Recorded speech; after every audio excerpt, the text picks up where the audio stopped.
Hey, Jordan. Kind of asking a lot of people this, just when you look back at this season overall, the way it started and obviously the way it ended the last month or so, just what are your what are your takeaways? What are your immediate thoughts right now as a player went through it? Yeah, I think it was a tale of two seasons, right? Starting off as fast as we did, and as explosive as we did, and as dominant as we did, and then somewhere there, you know, things started to fall and fall apart, right? And you know, adversity strikes on every team.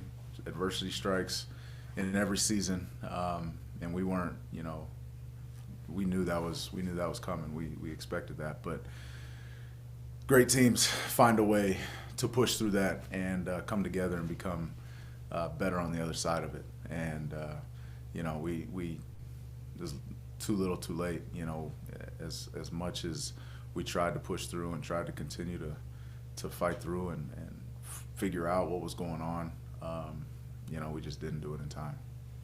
Next up, Mike and Josh. Jordan, personally, what was it like for you this year? Obviously, you came into camp with a chip on your shoulder. Cliff mentioned that you and Chandler were the best players. What was it like for you personally to go out throughout the season? Yeah, you know, that was my expectation coming in. You know, was to come in and prove, you know, everybody that doubted me wrong. And you know, personally, I feel like I did that. But personal goals, you know, they're only so much when the team goal isn't met. You know, and so you're disappointed, and no matter which way you look at it. You know, every year you take things, you learn from it, you try to progress, you try to get better.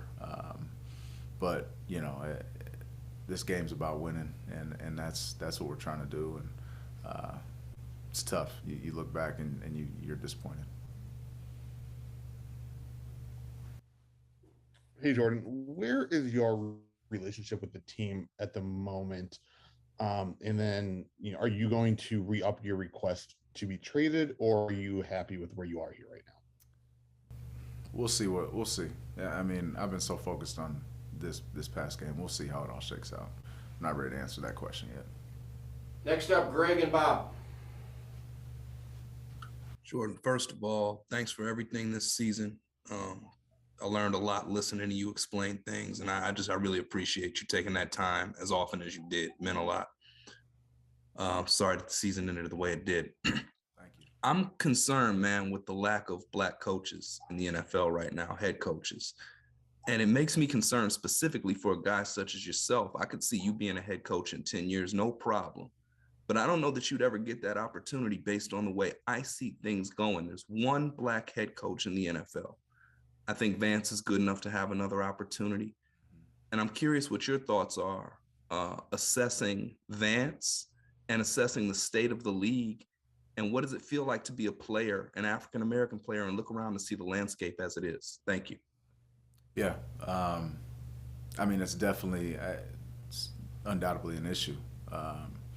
You know, you look at Bieniemy out in Kansas City as the prime example, who has been the pinnacle of offense for, you know, past 3 or so years, 4 years, however long it's been, and get passed up on over and over again. And so, you know, it's tough, yeah, because I see a guy like D'Amico Ryans, I see a guy like Vance Joseph, guys that I know personally, who are great people, great coaches, who deserve that opportunity.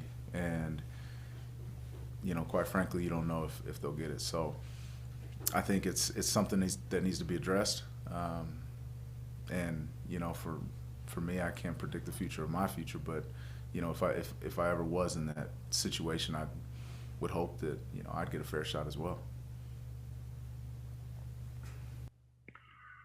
Jordan, I know you don't want to talk about the fact that if you think you need a change of scenery or not, but if you are not here next year, how capable are the two young inside linebackers in your opinion? Do you think they're ready for full time duty, because neither one of them really had it lately?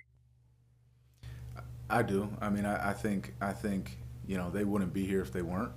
And at some point, you got to entrust it with them, whether they're ready or not, right? I mean, that's as an NFL player, as a professional, you have to do everything you can to get ready, right? So, as difficult as it may be, I was thrown into that position at one point and had to figure out a way, right? That's just what the job is. You have to figure it out, and our relationship, between me and Zaven and me and Isaiah and all three of us have gotten really close this year, and it's been a pleasure working with those guys. We'll wrap it up. Last question with Dana. Jordan, how much of your relationship with Kingsbury has grown since you've been here, and do you feel that being here next year, if he's here, an extension that impact what happens with you? Yeah, I mean, me and Cliff have, we've gotten a lot closer, especially going through everything this past off season and being able to talk stuff out and him calm me down at times, and he's been really good for me through that whole process, and so it's been a pleasure working with him, and he's a great coach. Love being around him and his intensity, his ability to lead. I've had nothing but an awesome experience with him. He's been a great coach to be a part of.